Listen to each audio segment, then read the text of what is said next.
జగన్మోహన్ రెడ్డి ఒక్క ఛాన్స్ అని చెప్పేసి అధికారంలోకి వచ్చి అధికారంలోకి వచ్చిన తర్వాత ఆయన ఏదో రాజశేఖర్ రెడ్డి కుమారుడు,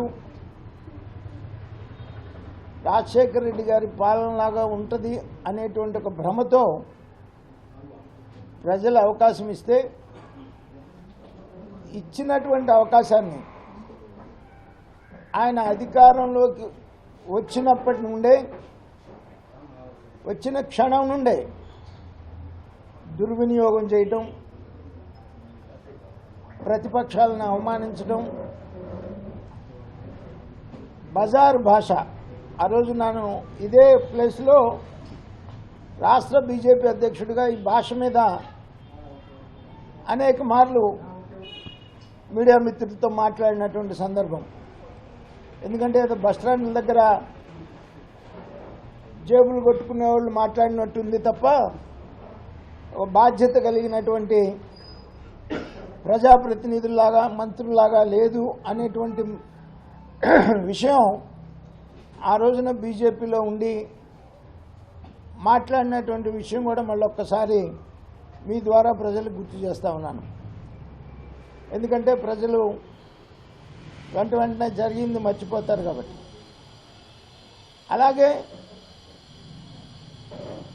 ప్రజలు 2024లో వీళ్ళ ప్రవర్తనకి, వీళ్ళ భాషకి, రాక్షస పాలనకి, అరాచక శక్తులు చేసేటువంటి అరాచకాలకి 2024లో కనీసం ప్రతిపక్ష హోదా కూడా లేకుండా అవమానకరంగా ప్రజలు ఓడించినటువంటి విషయం మీకు అందరికీ తెలిసిందే.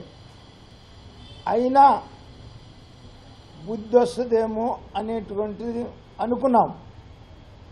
కానీ అధికారంలోకి వచ్చిన తర్వాత, అధికారంలో ఉన్నప్పుడు బూతులు తిట్టేవాళ్ళు, పోలీసుల చేత, ఎక్సైజ్ డిపార్ట్మెంట్ చేత హెరాస్ చేయించేవాళ్ళు.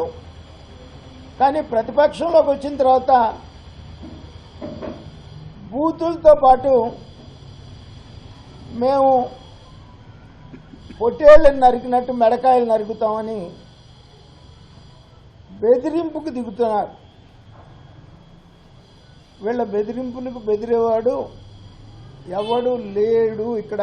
అదొకటి గుర్తుపెట్టుకో జగన్మోహన్ రెడ్డి, నీ బెదిరింపులకు బెదిరేవాడు ఎవడు లేడు. నువ్వు అనుకుంటామో మైండ్ గేమ్ ఆడతాము, బెదిరిద్దాము, బెదిరించి బ్లాక్మెయిల్ చేద్దాము అనేటువంటి ధోరణిలో నీకుంటే అది మానుకోండి. ప్రజలు నీకు ఒక అవకాశం ఇచ్చినప్పుడు ప్రజల హృదయాల్ని ఆకట్టుకోవటం నీకు చేత కాలేదు. నీకు అధికారం ఇచ్చినప్పటి నుంచి కూడా నీ సంపాదన మీదనే నీ ధ్యాస తప్ప ప్రజల మీద నీ ధ్యాస అసలు లేదు, రాష్ట్రం మీద లేదు. ఇంకా ఎంత సిగ్గు లేకుండా మాట్లాడుతున్నారంటే ఇంకా మేము 3 రాజధానులు కట్టుబడి ఉన్నామని అన్నారు. ఎన్నికల ముందు మేము 3 రాజధానుల మీద ఎన్నికలకు వెళ్తున్నాం, మీరు అమరావతి రాజధాని మీద ఎన్నికలకు వెళ్ళండి అని చెప్పిన నాయకులు 2024 ఎన్నికల్లో ప్రజలు మీ 3 రాజధానులు అనేటువంటిది తిరస్కరించారనేటువంటి బుద్ధి కూడా లేకుండా ఇవాళ మళ్ళీ మీరు మాట్లాడుతున్నటువంటి పరిస్థితి ఉంది. మరి నిన్న అంబటి రాంబాబు మాట అంటే ఆ స్థాయికి నేను ఎప్పుడు కూడా మీ అందరికీ తెలుసు, నేను ఆ స్థాయికి దిగజారే పరిస్థితి కాదు, ఎప్పుడు దిగజారాలి. అతని పేరు కూడా ఎప్పుడు నేను ఉచ్చరించడానికి కూడా ఇష్టపడేవాడిని కాదు. ఎందుకంటే అతని స్థాయి ఏది నాకు తెలుసు. మేము 89 నుంచి తెలుసు కాబట్టి అతని స్థాయి నాకు తెలుసు. అయితే వాళ్ళకి డబ్బులు సంపాదించున్నాడేమో కానీ ఆ స్థాయికి నేను ఎప్పుడు దిగజారి ఎప్పుడు కూడా చెప్పింది లేదు. కానీ సభ్య సమాజం సిగ్గుపడే విధంగా మాట్లాడతాం అనేటువంటిది ఒక నాయకుడిని, చంద్రబాబు నాయుడు గారు మరి ఆయన ఆంధ్ర రాష్ట్ర రాజకీయాల్లో ఆయన చరిత్ర, ఆయన రికార్డు బ్రేక్ చేసేవాడు ఇప్పటి వరకు పుట్టలేదు, ఇంకా పుట్టలేడు కూడా. ఎందుకంటే కంబైన్ ఆంధ్రప్రదేశ్లో నేను ఎప్పుడు చెప్తా ఉంటాను, లాంగెస్ట్ చీఫ్ మినిస్టర్. కంబైన్ ఆంధ్రప్రదేశ్లో longest opposition party leader. Divided ఆంధ్రప్రదేశ్లో ఫస్ట్ చీఫ్ మినిస్టర్. ఆయన రికార్డు బ్రేక్ చేసేవాడు ఆంధ్ర రాష్ట్రం ఈ కలికాలం ఉన్నంతకాలం బ్రేక్ చేసేవాడు లేడు. ఎంతో విజన్ కలిగినటువంటి నాయకుడు. మళ్ళీ ఇప్పుడు మీరు అంత రాక్షస పాలన చేసినప్పటికీ కూడా 2024 ప్రజల అధికారంలోకి వస్తే మనం ప్రజాస్వామ్యబద్ధంగానే పరిపాలన చేద్దాం తప్ప కక్ష సాధింపు చర్య అనేటువంటిది మన పద్ధతి కాదు అనేటువంటి నినాదంతో ఇవాళ తన ఉన్నటువంటి అనుభవంతో ఈ రాష్ట్రానికి ముందుకు తీసుకొని వెళ్తూ ఉంటే మీరు మళ్ళీ మొదలుపెట్టారు. మళ్ళీ తిట్టడం, తలకాయలు నరుగుతూ ఉంటాం, ఒడుస్తూ ఉంటాం, చంపుతామంటాం తప్ప మేము ఇదిగో ఇది చేసాం మీరు ఇది చేయట్లేదు అని ఏ ప్రతిపక్ష నాయకుడన్నా మాట్లాడుతున్నారా? ఏం చేశారు మీరు? 3,000 రూపాయలు పెన్షన్ ఇస్తామని 5 సంవత్సరాలు పట్టింది మీకు 3,000 రూపాయలు పెన్షన్ ఇస్తామని. 4,000 రూపాయలు పెన్షన్ ఇస్తామని చెప్పాము, వచ్చిన రోజు నుంచే ఇస్తున్నాం. తల్లికి వందనం మీరు ఎంతమంది బిడ్డలుంటే అంతమందికి ఇస్తామని చెప్పారు. అధికారంలో రాగానే ఒక్కరికి ఇచ్చారు, మేము ఎంతమంది బిడ్డలుంటే అంతమందికి ఇస్తామని చెప్పాం. మెగా డిఎస్సి నడుపుతామని చెప్పాం, నడిపాము. నువ్వు నడిపావా? నడపకపోగా టీచర్స్ మొత్తాన్ని కూడా జైల్లో పెట్టించావు. అన్న క్యాంటీన్లు మళ్ళీ పునరుద్ధరిస్తామని చెప్పాం. 10 మందికి పేదలకు అన్నం పెట్టేటువంటి అన్న క్యాంటీన్లు మీరు రద్దు చేశారు. మళ్ళీ అధికారంలోకి వచ్చిన తర్వాత అన్న క్యాంటీన్లు నడుపుతా ఉన్నాం. సంవత్సరానికి 3 సిలిండర్లు ఇస్తామని చెప్పాం, ఇస్తా ఉన్నాం. స్త్రీ శక్తి ప్రోగ్రాం కింద ఉచిత బస్సు సౌకర్యం కల్పిస్తామని చెప్పాం, కల్పిస్తున్నాం. ఎవరు మోసం చేశారు? జగన్మోహన్ రెడ్డి ప్రజల్ని ఒక్క అవకాశం అని చెప్పేసి నువ్వు మోసం చేసావా? ఎన్డీఏ కూటమి మేము మోసం చేసామా? మోసం చేసి అరాచకాలు చేసి రాక్షస పాలన నడిపి 5 సంవత్సరాలు కూడా ప్రజలు ఎన్నికలు ఎప్పుడు వస్తాయా అని చెప్పేసి బిగబట్టుకొని ఎదురు చూశారు ఎన్నికల డేట్ కోసం. మరి అటువంటి పాలన నడిపిన నీకు ప్రజలు బుద్ధి చెప్పినా కూడా నీకు ఇంకా బుద్ధి రాలేదు. మరి ఇటువంటి అరాచక శక్తులు రాజకీయాల్లో ఉండటానికి తగినటువంటి పరిస్థితి కాదు. ఇది సరైనటువంటి సమయం. ఎలక్షన్ కమిషన్కి నరుకుతాము, పొడుస్తాము అనేటువంటి అరాచక శక్తుల్ని, ఈ పార్టీల్ని రద్దు చేయాల్సినటువంటి అవసరం ఎంతైనా ఉంది అని చెప్పేసి నేను ఈ సందర్భంగా డిమాండ్ చేస్తూ ఉన్నాను. ఎందుకంటే ప్రజాస్వామ్యబద్ధంగా అధికారం ఉంటుంది, ప్రతిపక్షం ఉంటుంది. నాకు 53 సంవత్సరాల రాజకీయ అనుభవం. 53 సంవత్సరాల రాజకీయ అనుభవంలో ఇటువంటి అరాచక శక్తులను ఎప్పుడు చూడలా. నేను ప్రతిపక్షంలో ఉన్నాం, అధికారంలో ఉన్నాం. ప్రజా సమస్యల మీద లేదా ప్రభుత్వంలో ఉన్నప్పుడు ప్రభుత్వం చేసే తప్పుల మీద ప్రతిపక్షం మాట్లాడేది. కానీ ఇట్లా నరుకుతాం, పొడుస్తాం, చంపుతాం, తలకాయలు నరిగేస్తాం అని బూతులు తిట్టడం, అవమానపరచడం అనేది అది మీకు ఒక్కరికే చేతవదు. అది నేను ఇందా చెప్పాను చూసా, బస్టాండ్ దగ్గర జేబులు కొట్టుకునే వాళ్ళ భాష అది. ప్రజాప్రతినిధుల భాష అది కాదు.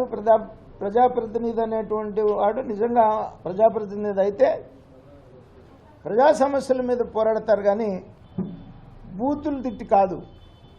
కల్తీ నెయ్యి విషయం పూర్తిగా ప్రజల నుంచి డైవర్ట్ చేయటం కోసమే ఈ అంబటి రాంబాబు చంద్రబాబు నాయుడు గారిని బూతులు తిట్టి అసలు సమస్యని పక్కదారి పట్టించాలనేటువంటి ప్రయత్నం మీరు చేస్తున్నారేమో జగన్మోహన్ రెడ్డి. కానీ ఆ విషయం ఆంధ్ర రాష్ట్రంలో ఉన్నటువంటి, ఆంధ్ర రాష్ట్రమే కాదు ప్రపంచవ్యాప్తంగా ఉన్నటువంటి ఏ హిందూ కూడా మీరు తిరుమలకు చేసినటువంటి ద్రోహాన్ని జీవితకాలం మర్చిపోయేటువంటి సంఘటన కాదు. ఎందుకంటే మీరు అధికారంలో ఉండగా హిందూ దేవాలయాల్ని తిరుమలని ఎంత అపవిత్రం చేసేవాళ్ళో మేము ఆ రోజు బీజేపీలో ఉండి మాట్లాడేవాళ్ళం. విగ్రహాలు చేతులు నరికి కాళ్ళు నరికి విజయవాడలో డంపింగ్ యార్డ్లో విగ్రహాలు తీసుకెళ్ళి డంపింగ్ యార్డ్లో పడేసి ఎంత అవమానపరిచేవాళ్ళో తెలుసు. అయ్యే హిందువు కూడా మీ అరాచక శక్తుల్ని మర్చిపోయేటువంటి పరిస్థితి కాదు. తిరుపతి లడ్డు విషయంలో జరిగినటువంటి అవమానం, కల్తీ, ఈ సమస్యను మీరు ఏ రకంగా పక్కదావ పట్టించాలన్నా కూడా పక్కదావ పట్టేటువంటి పరిస్థితి కాదు. మీరు అనుకున్నారేమో బూతులు తిట్టి అంటే మీకు మొదటి నుంచి కూడా అదొక అలవాటు. బూతులు తిట్టి పక్కదావ సమస్యల్ని పక్కదావ పట్టించేటువంటి అలవాటు. మీరు బూతులు తిట్టినంత మాత్రాన ప్రజలు మర్చిపోయారు అనుకున్నారా? మిమ్మల్ని 24లో వదల్లా ఎంటాడి తరిమారు మిమ్మల్ని. అప్పుడు కూడా ఇంకా మీకు బుద్ధి రాకపోతే ఎట్లా? అదే పని మళ్ళా మీకు ప్రజలు బుద్ధి చెప్పినా కూడా బుద్ధి నేర్చుకోకుండా అదే పని మళ్ళీ ఇవాళ బూతులు తిట్టి అసలు సమస్యని పక్కదావ పట్టిద్దామనేటువంటి ప్రయత్నం చేస్తే ప్రజలు మనకన్నా తెలియగల వాళ్ళు, ప్రజలు మర్చిపోయేటువంటి పరిస్థితి కాదు. మీరు తిరుమలకు చేసినటువంటి ద్రోహం, భారత ప్రపంచవ్యాప్తంగా హిందువులకు చేసినటువంటి ద్రోహం ఎవ్వరూ కూడా మర్చిపోరు అని చెప్పేసి నేను ఈ సందర్భంగా జగన్మోహన్ రెడ్డిని హెచ్చరిస్తా ఉన్నాను.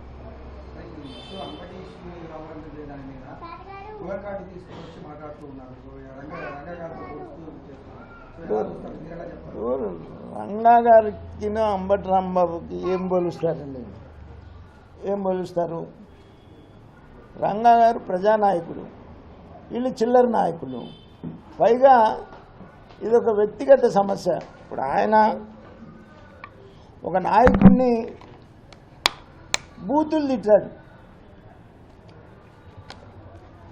ఆయన బూతులు తిట్టడానికి కులానికి ఏం సంబంధం అండి? కులం ఏమన్నా అంబటి రాంబాబుని, చంద్రబాబు నాయుడు గారిని బూతులు తిట్టమని చెప్పిందా? కులానికేను అంబటి రాంబాబు బూతులు తిట్టడానికి ఏం సంబంధం? పైగా నీవు నేర్పిన విద్య నీరజాక్ష అనేటువంటి ఒక సామెత ఉంది. జగన్మోహన్ రెడ్డి ఏం చెప్పాడు? చంద్రబాబు నాయుడు గారు ఇల్లు జోగి రమేష్ అటాక్ చేసినప్పుడు కానీ, పార్టీ ఆఫీస్ ఓపెన్ చేసినప్పుడు కానీ ఏం చెప్పాడు జగన్మోహన్ రెడ్డి? వాళ్ళ నాయకుడిని తిడితే, విమర్శిస్తే కార్యకర్తలకి మరి ఒళ్ళు మండదా, వాళ్ళకు బాధ ఉండదా అని ఆ రోజున ఆయన తిరిగి అడిగాడు. మరి వాళ్ళ ఆ రోజున విమర్శిస్తేనే మీ నాయకులకి అంత కోపం వస్తే, ఈరోజున బూతులు తిడితే అంత కోపం రావాలి తెలుగుదేశం పార్టీ కార్యకర్తలకి? అంటే పౌరుషం, రోషం అనేది మీకే ఉందా? ఇంకెవరికి లేదా?